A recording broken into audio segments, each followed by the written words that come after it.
গ্রাহক পর্যায়ে বাড়ানো হলো বিদ্যুতের দাম। চলতি মাস থেকেই কার্যকর হবে এ দাম। আমাদের কথার আজকের আয়োজন, আজ এ নিয়েই সঙ্গে আছি আমি কিশোর জাহান। শুনবো সাধারণ মানুষের কথা, তার আগে দেখবো এ নিয়ে প্রচারিত একটি প্রতিবেদন।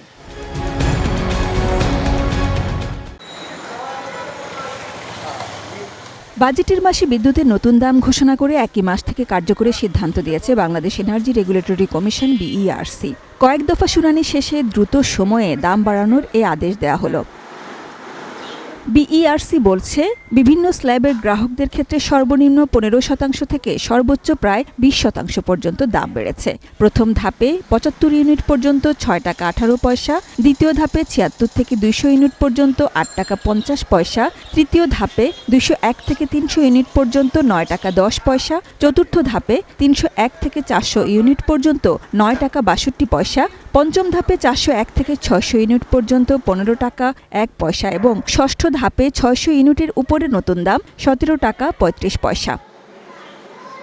BERCর চেয়ারম্যান জালাল আহমেদ জানান, গ্রাহক পর্যায়ে প্রতি ইউনিট বিদ্যুতের গড় দাম 9 টাকা 11 পয়সা থেকে বেড়ে হয়েছে 10 টাকা 63 পয়সা। আর পাইকারি পর্যায়ে গড় দাম 7 টাকা থেকে বেড়ে দাঁড়িয়েছে 8 টাকা 39 পয়সায়। একই সঙ্গে সঞ্চালন চার্জও প্রায় 24% বাড়ানো হয়েছে। সেচ ও কৃষিকাজে প্রতি ইউনিট 6 টাকা 4 পয়সা, বাণিজ্যিক ও অফিস গ্রাহকদের নিম্নচাপে ফ্ল্যাট রেট ইউনিট প্রতি 15 টাকা 36 পয়সা, অফ পিকে 13 টাকা 82 পয়সা এবং পিকে 18 টাকা 43 পয়সা নির্ধারণ করা হয়েছে। পাইকারি ইউনিট প্রতি গড় মূল্য 8 টাকা 31 পয়সা করা হয়েছে।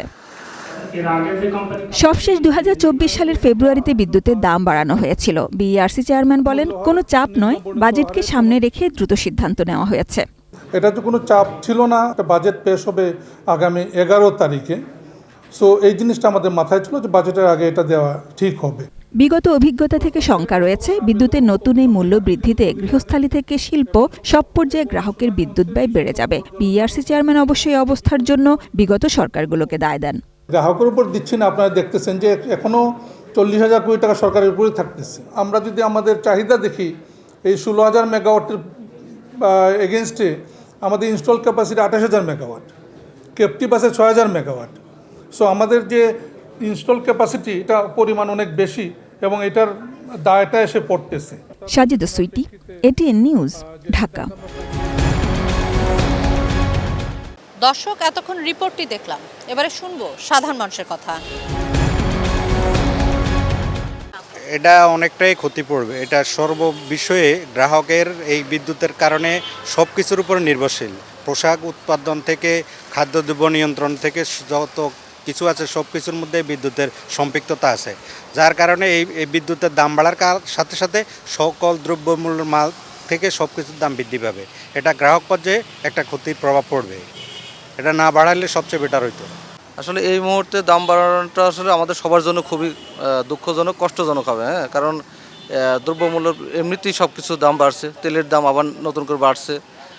তো এই মুহূর্তে আসলে সবার জন্যই খুবই খারাপ হবে। তো আগের মতো রাখাটাই আমার কাছে মনে হয় বেটার হবে।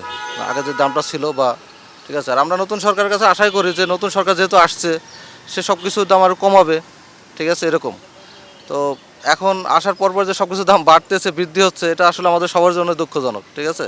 ঘরের বিষয় আলাদা, এই অটো রিক্সার বিষয় এসে আলাদা। আমি যতটুক জানি যে অটো রিক্সার চার্জের বিল দিতে তো 100 টাকা, ওখানে 120 টাকা দিতে হয়, তো 20 টাকা বেশি। এক চার্জের ব্যাটারি হলে তো মনে করেন একদিনই চলে, ঠিক আছে। আর যদি 2 চার্জার হয় তাহলে 2বার চার্জ দিতে হয় দিনে। আগে আসলে 400 টাকা ভাড়া, এখন 500 টাকা দিতে হয় জমা। তাহলে তো ওই দিকটা বাড়ছে, দিকে গাড়ির জমা বাড়ছে। দেশে আবারও গ্রাহক পর্যায়ে বিদ্যুতের দাম বাড়ানো হয়েছে 16.68%। সর্বশেষ 2024 সালের 29শে ফেব্রুয়ারি গ্রাহক পর্যায়ে বিদ্যুতের দাম বাড়ানো হয়েছিল 8%। দর্শক, ATN নিউজের নিয়মিত আয়োজন আমাদের কথার আজকের বিষয়, আবারও বাড়ল বিদ্যুতের দাম। মুন্সিগঞ্জ থেকে সঙ্গে আছি আমি ভবতোষ চৌধুরী নূপুর। চলুন শুনে আসি এই বিষয় নিয়ে সাধারণ মানুষের কথা। আমাদের যে আয় এবং আমাদের যে ব্যয়, এই দুইটার মধ্যে যদি সামঞ্জস্যতা না থাকে তাহলে তো একটা মহাবিপদের অবস্থা। যদি বিদ্যুতের দাম বাড়ে সমস্যা হতো না, যদি আয় সবার বৃদ্ধি পেত। যেখানে কোনো আয় নেই, দেখা যাচ্ছে আমরা ব্যবসা করি, কোনো ব্যবসা নেই, কিন্তু এখন দ্রব্যমূল্যের দাম বেড়ে যাচ্ছে। এখন যে বিদ্যুতের দাম বাড়লো, এটা তো মরার উপরে খাড়ার অবস্থা, বা গোদের উপর বিষের ফোড়ার অবস্থা। মানে এটা সহ্য করা আসলেই দুষ্কর, এবং এইটার জন্য যদি সরকার না ভাবে, এটা সরকারের জন্য একটা বিপদ সংকেত হতে পারে, বাংলাদেশে সবকিছু দাম দিন দিন খালি বাড়তেছে। আসলে মানুষ আসলে এরকম দাম বৃদ্ধি হলে মানুষ খাবার দাবার কিনতেই কষ্ট হয়ে যায়। সেই জায়গায় বিদ্যুতে বিল কিভাবে দিবে? যে এই গরমের মধ্যে মানুষের যে একটা ফ্যানের যে একটা চাহিদা থাকে, এর মধ্যে যেরকম দাম বৃদ্ধি হয়, মানুষ আসলে কি করবে? দিনে রাইতে বিদ্যুৎ পাই না, বহুত কষ্ট করি। ছেলের সন্তান অসুখে ভোগদা আছে এই বিদ্যুতের কারণে। ঠান্ডা সর্দি হয়। তারপরে গ্যাসের দাম বাড়াইছে, কোন রাত যাবো, কোন দিকে যাবো? আমরা তো চোখে মুখে কিছু দেখতাছি না। সাধারণ মানুষ হিসেবে আমরা সবচেয়ে বেশি ভুক্তভোগী। যারা উচ্চাভিলাষী, অবৈধ টাকার পাহাড়, তারা হয়তো বা এটার কোনো আঁচই করতে পারবে না। কিন্তু সত্যি কথা বলতে আমরা যারা সাধারণ মানুষ, এই তেলের দাম বাড়তেছে, আবার গ্যাসের দাম বাড়তেছে, এটার জন্য মানে জনজীবন বিপর্যস্ত বলা যায়। এই যে তেলের দাম বাড়লো, বারবার এই 2 ধাপে কতগুলো বাড়লো, আবার বিদ্যুতের দাম বাড়লো, সেই সাথে গ্যাসের দাম তো বাড়তি আছেই। তো সেক্ষেত্রে দেখা যাচ্ছে সব কিছুর দাম বেড়ে যাবে। এই যে সবজি বাজারে গেলে, মাছ বাজারে গেলে, এগুলো তো আর আমাদের শহরে উৎপাদন হয় না, এগুলো তো গ্রামে বা দূরে কোথাও উৎপাদন হয়। এগুলো আসার সময় এই যে তেলের দাম বাড়ার কারণে এগুলোর তো অবশ্যই পরিবহন খরচ বাড়বে।